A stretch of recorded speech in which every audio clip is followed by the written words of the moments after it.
اور تقدیر اللہ کے ایک اشارے پر بدل جایا کرتی ہے۔ تم یقین تو رکھو وہ بہتر لے کر بہترین دے گا۔ حالات اگر برے ہوں تو یقین رکھنا چاہیے، کیونکہ خدا جب کچھ لیتا ہے تو اس سے بڑھ کر نوازتا ہے۔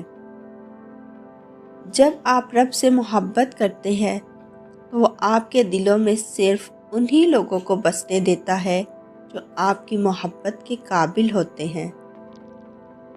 تم وہ مانگتے ہو جو تمہیں اچھا نظر آتا ہے، مگر اللہ وہ دیتا ہے جو تمہارے لیے بہتر ہوتا ہے۔ بہترین لوگ بہترین نیت رکھتے ہیں، جس کی وجہ سے رب ان کے تمام کام سنوارتا ہے، اور جس کا کام رب سنوار دے اس سے کوئی بگاڑ نہیں سکتا۔ صبر سے گزار کر اللہ تمہارے یقین کا امتحان لیتا ہے۔ وہ تمہیں سزا نہیں دیتا، وہ تو بس تمہیں قریب لانے کے لیے آزماتا ہے۔ جو دعا سے بھی نہیں مل رہا تو سمجھ جاؤ کہ اللہ نے اس سے بہتر آپ کو عطا کرنا ہے۔ نماز کی فکر اپنے اوپر فرض کر لو، خدا کی قسم دنیا کی فکر سے آزاد ہو جاؤ گے اور کامیابی تمہارے قدم چومے گی۔ جب رب راضی ہونے لگتا ہے تو بندے کو اپنے عیبوں کا پتہ چلنا شروع ہو جاتا ہے، اور یہی اس کی رحمت کی پہلی نشانی ہے۔ خدا کے نزدیک کسی انسان کی عزت جتنی زیادہ ہوتی جاتی ہے، اس کا امتحان بھی اس قدر سخت ہوتا چلا جاتا ہے۔ جس خواہش کو تم اللہ کی رضا کے لیے رد کر دیتے ہو، وہ اسی خواہش پر راضی ہو کر اسے تمہارا مقدر بنا دیتا ہے۔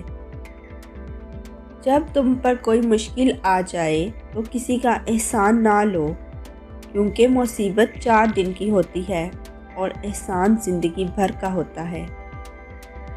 جب دل دکھ جائے تو اللہ کے آگے رو لیا کرو، کیونکہ درد کتنا بھی ہو اللہ کے آگے رونے سے سکون میں بدل جاتا ہے۔ جتنا زیادہ اللہ کا شکر ادا کرو گے، اللہ تمہیں اتنا زیادہ عطا کرے گا۔ انسان کی تمام پریشانیاں 2 باتوں کی وجہ سے ہے: تقدیر سے زیادہ چاہتا ہے، وقت سے پہلے چاہتا ہے۔ بچپن سے سکھایا جاتا ہے کہ اللہ سے ڈرو، لیکن یہ غلط ہے۔ اللہ سے اتنی محبت کرو کہ اس کی ناراضگی سے ڈرو۔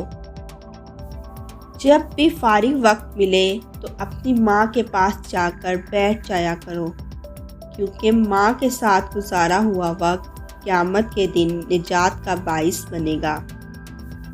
دھوکہ دینے کے 1000 طریقے ہیں، لیکن سب سے گھٹیا طریقہ محبت اور ہمدرد بننے کا دکھاوا کرنا ہے۔ جب اللہ کسی سے ناراض ہوتا ہے تو اسے ایسی چیز کی طلب میں لگا دیتا ہے جو اس کی قسمت میں نہیں ہوتی۔ جب اللہ کسی سے خوش ہوتا ہے تو اس کے لیے نیکی آسان اور گناہ کرنا مشکل کر دیتا ہے۔